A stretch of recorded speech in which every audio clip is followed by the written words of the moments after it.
જય શ્રી કૃષ્ણ મિત્રો, આજે આપણે બનાવવાના છે પનીર ભુજી, એ પણ આપણે પંજાબી સ્ટાઇલ. એક પેન લઈ લીધું છે. હવે આપણે એની અંદર તેલ એડ કરીશું.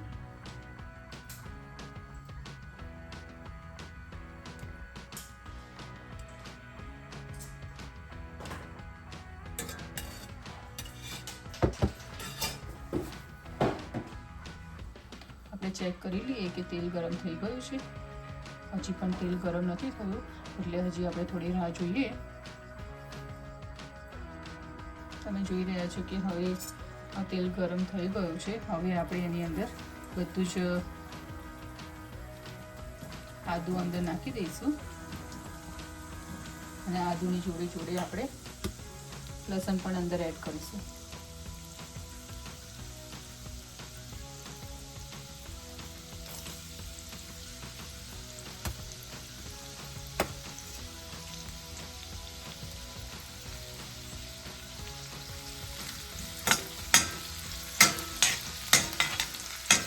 આવી રીતે થોડું એને રેડિશ કલર જેવું થાય ત્યાં સુધી એને થવા દઈશું. પછી આપણે એની અંદર ઓનિયન નાખીશું.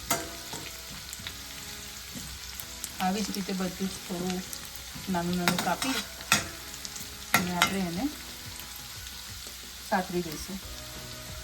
ડુંગળી પણ આ રીતે જ મેં નાની કાપીને મૂકી રાખી છે. તમે જોઈ રહ્યા છો કે મેં ડુંગળી પણ આ રીતે જ નાની નાની કાપીને મૂકી રાખી છે. આવી જ રીતે મેં ટામેટાં પણ કાપીને મૂકી રાખીએ છીએ. હવે લાગે છે કે આપણું આદુ ને લસણ થઈ ગયું છે. હવે આપણે એની અંદર જે ડુંગળી કાપીને મૂકી રાખી છે એ આપણે અંદર એડ કરી લઈશું.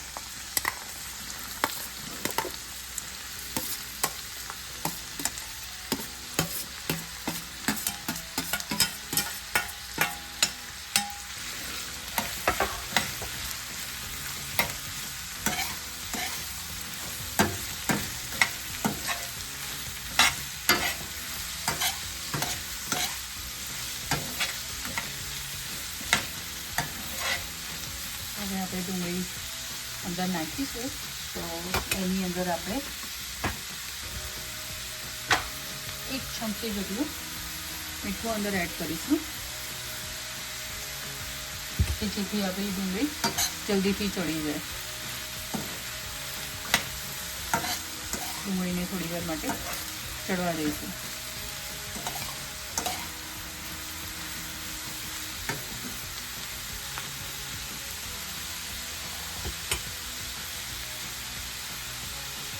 તમે જોઈ રહ્યા છો કે ડુંગળી થોડી રેડિશ કલર આવવા માંડ્યો છે. હવે આપણે એની અંદર ટામેટાં એડ કરીશું જે આપણે કાપીને મૂક્યા હતા.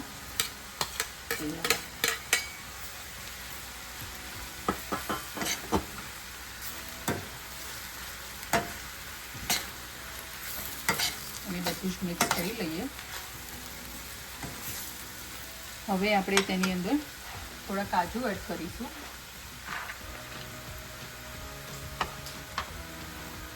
એટલે આપણે કાજુ અંદર એડ કરી રહ્યા છીએ.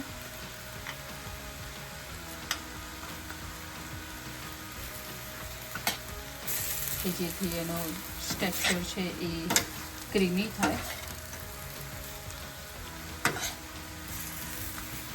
હવે આ બધા જ થાય ત્યાં સુધી આપણે એને રહેવા દઈએ. એની અંદર આપણે મસાલા કરી દઈશું.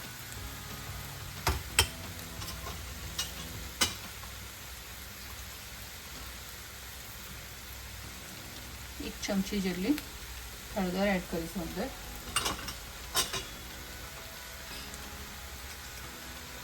વન એન્ડ હાફ ચમચી સૂકું મરચું એડ કરીશું અંદર.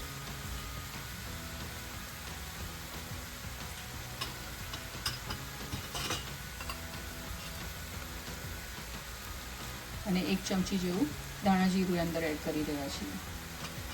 આપણે કોઈ પણ પંજાબી મસાલા વગર જ આપણે આજે બનાવવાના છીએ પંજાબી શાક. જે રેગ્યુલર ઘરના મસાલા યુઝ કરીને. આવી જ રીતે આપણે બધું જ મિક્સ કરી લઈએ અને થોડી વાર માટે એને રહેવા દઈશું.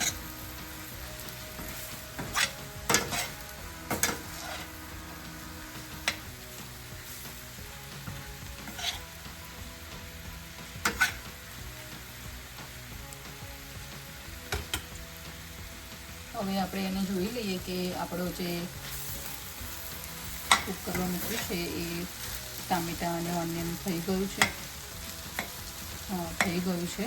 હવે આપણે એને મિક્સ કરીને ગેસને બંધ કરી દઈશું અને એને ઠંડુ થવા દઈશું. પછી એને મિક્સરમાં ગ્રાઇન્ડ કરી લઈશું. હવે ગેસને બંધ કરી લઈએ અને એને ઠંડુ થવા દઈએ.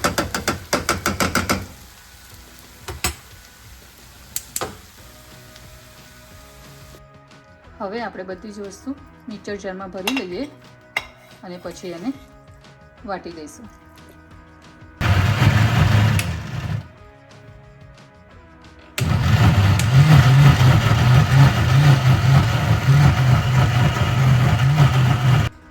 હવે આપણું વટાઈ ગયું છે. હવે મિક્સરને ચેક કરી લઈશું કે ભાઈ આપણી ગ્રેવી રેડી થઈ ગઈ છે. ચલો હવે આપણે નેક્સ્ટ સ્ટેપ માટે જઈએ. હવે આપણી ગ્રેવી રેડી થઈ ગઈ છે. હવે આપણે પનીર ભુરજી માટે પનીર છીણી રહ્યા છીએ. આવી જ રીતે આપણે બધું જ પનીર છીણી દઈશું. હવે આપણે પેન લઈ લીધું છે, ગરમ કરવા મૂકી દીધું છે. એની અંદર આપણે તેલ નાખીશું.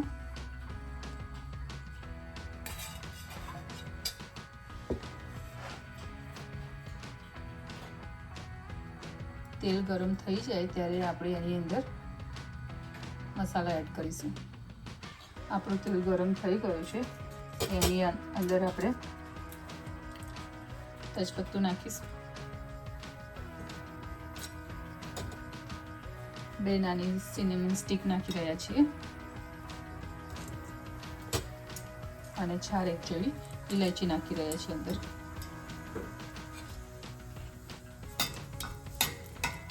ઇલાયચીને એવું થોડું ફૂલી જાય એટલે હવે એની અંદર આપણે લાલ મરચાંનો પાવડર એડ કરીશું.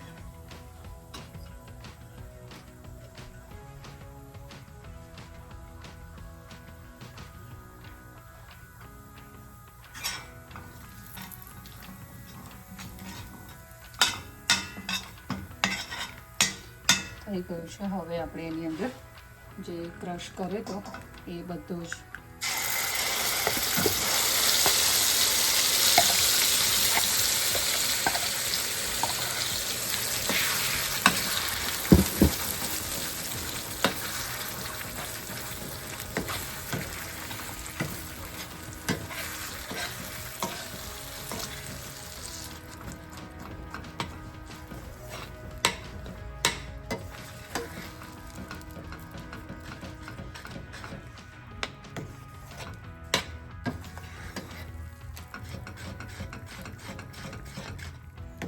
આ રીતે બધું જ મિક્સ થઈ ગયું છે.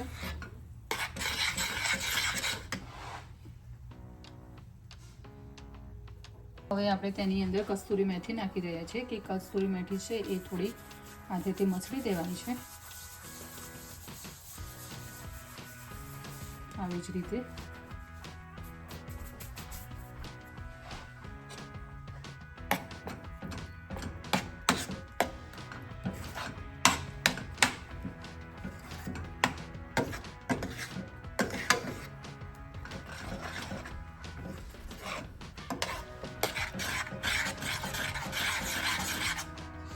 હવે આજે આપણે એની અંદર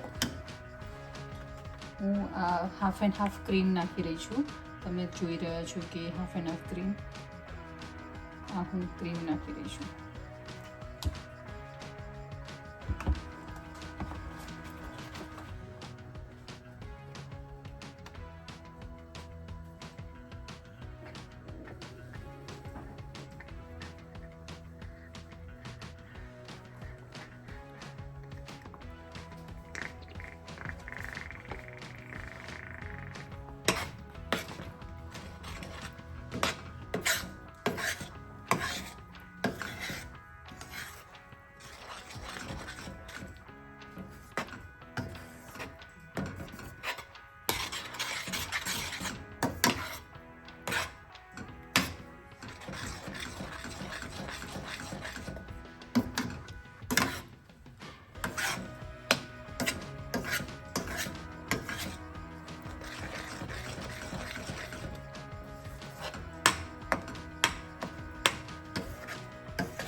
જોઈ રહ્યા છો કે કેટલા મસ્ત બબલ થઈ રહ્યા છે. બધા જ મસાલા એની અંદર ભળી ગયા છે. હવે આપણે એની અંદર પનીર એડ કરીશું.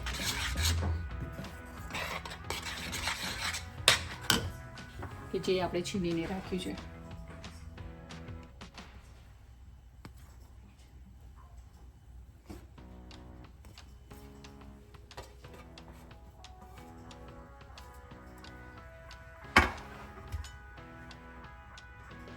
આપણે મિક્સ કરી લઈએ.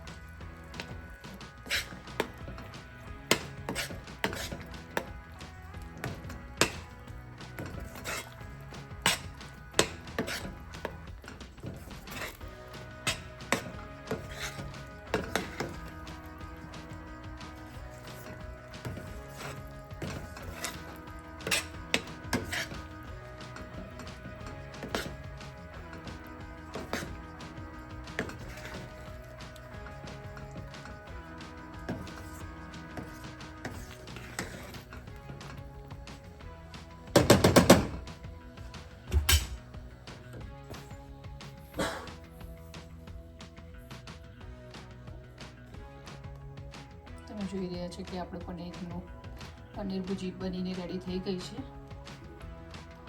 લુકમાં કેટલી મસ્ત દેખાઈ રહી છે. જોઈને જ ખાવાની ઈચ્છા થઈ જાય.